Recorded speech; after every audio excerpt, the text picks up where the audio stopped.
छुट्टी होती है, आप आ नहीं जा सकते हैं। भाई ये जरा प्लीज सॉर्ट आउट करें तो प्रॉब्लम हो जाएगी। बिना बात के साथ को अकेले खेल रहे होंगे रोडों पे, कोई होगा नहीं हमारे साथ। लेकिन हर्षदा के पास चल रहे हैं आज के इंटरेस्टिंग स्टॉक्स इन न्यूज जानने के लिए। Harshada, good morning.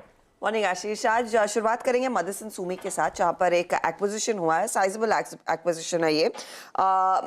सास ऑटो सिस्टम्स टेक्निक, ये एक जर्मनी की कंपनी है जो प्राइमरीली इनका एक अच्छा खासा ईवी का पोर्टफोलियो है, लेकिन साथ ही साथ ये cockpit module assemblies auto industry के लिए बनाती है। तो उस एंटिटी की एक्विजिशन की है।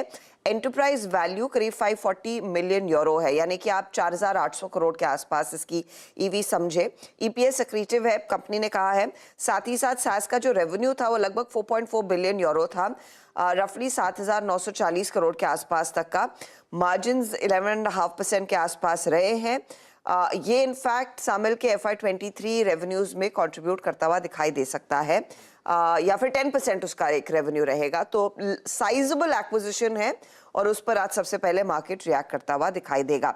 मोस्ट इंपॉर्टेंट है इंटरनल अक्रूवल और डेट, दोनों ही तरीकों से दरअसल ये एक्विजिशन को कंपनी फंड कर रही है, तो वो स्टॉक आप रेडार पर रखेंगे। इसके अलावा सिप्ला रेडार पर यूएस एफडीए ने करीब 8 ऑब्जर्वेशंस फॉर्म 483 के साथ पीतमपुर फैसिलिटी के लिए सामने रखी हैं। अब ये फरवरी 16-17 के बीच इंस्पेक्शन हुआ था, उसके बाद ये आपत्तियां जारी हुई है। इससे इम्पैक्ट यही होगा कि इनका जो इनहेलर एडवेट था, जो एक जेनरिक इनहेलर है, उसके डीले में थोड़ा सा लॉन्च के में डीले होता हुआ दिखाई देगा, तो वो ज़्यादा इम्पैक्ट रफली रहेगा। और देखते हैं आज स्टॉक कैसे लार्जली एक्ट करेगा। लेकिन ये एक कंपनी है जहाँ पर थोड़ा सा एक बैकफुट पर ट्रेड बन सकता है। केईसी इंटरनेशनल 3023 करोड़ के ऑर्डर्स इनके हाथ लगे हैं। ये सिविल, ट्रांसमिशन, डिस्ट्रीब्यूशन बिजनेस और केबल बिजनेस को मिलाकर है, तो एक अच्छा खासा ऑर्डर इनके हाथ आता हुआ। दिलीप बिल्डकॉन के हाथ भी करीब 1947 करोड़ के ऑर्डर लगते हुए दिखाई दिए हैं, तो वो भी एक स्टॉक रेडार पर। इसके अलावा एनएसई का जो सेमी एनुअल इंडेक्स रिव्यू हुआ है, ऑफ कोर्स बड़े एक्सचेंजेस में कोई खास बदलाव नहीं, लेकिन इन्होंने निफ्टी नेक्स्ट 50 में 31 मार्च ऑनवर्ड्स जो चेंजेस है वो अनाउंस किए हैं। तो ABB India, Adani Wilmer, Canara bank, page industries, Varun beverages, ये निफ्टी नेक्स्ट 50 का हिस्सा बनेंगे।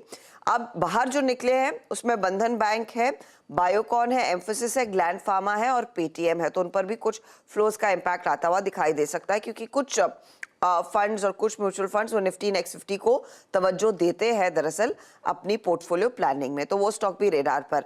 अच्छा, एमएससीआई के बाद फुटसी की तरफ से एक अपडेट आया अदानी ग्रुप कंपनियों पर। फुटसी रसल दरअसल मॉनिटर कर रहा है अदानी ग्रुप कंपनियों में जो भी प्राइस एक्शन देखने को मिल रहा है, उस लिहाज से जो शेड्यूल इंडेक्स रिव्यू है उस पर विचार होगा। इन्होंने फेब 18 को यानी कि ओवर द वीकेंड रिलीज जारी की थी। एनडीटीवी को छोड़कर अदानी ग्रुप के सभी कंपनियां दरअसल फुटसी इंडेक्स का हिस्सा है, तो वहां पर कुछ बदलाव आ सकते हैं, उसको कंसिडर करेंगे, ये इनफैक्ट आगाह किया है इन्होंने। तो ये भी स्टॉक्स आज फिर रेडार पर। ओके, रखिए इन तमाम स्टॉक्स को रडार पर। विवेक चंद सहगल साहब, गजब, फिर से ये ऑलमोस्ट 4,500-5 हजार करोड़ रुपए की खरीद हो गई जो अनाउंस कर दी इन्होंने। तो ओवर द इयर्स ऐसे ही गजब का एक्विजिशन तो ब्यूटीफुली वीव करा है। देखते हैं इस बार वाला तगड़ा एक्विजिशन संवर्धन मदरसन की तरफ से अनाउंस होता हुआ। खैर, क्विकली छोटा सा ब्रेक ले लेता हूं, ब्रेक के उस पर लौटूंगा तो आज का इवेंट्स कैलेंडर और आज की कमोडिटी करेंसी मार्केट्स की टॉप स्ट्रैटेजीज।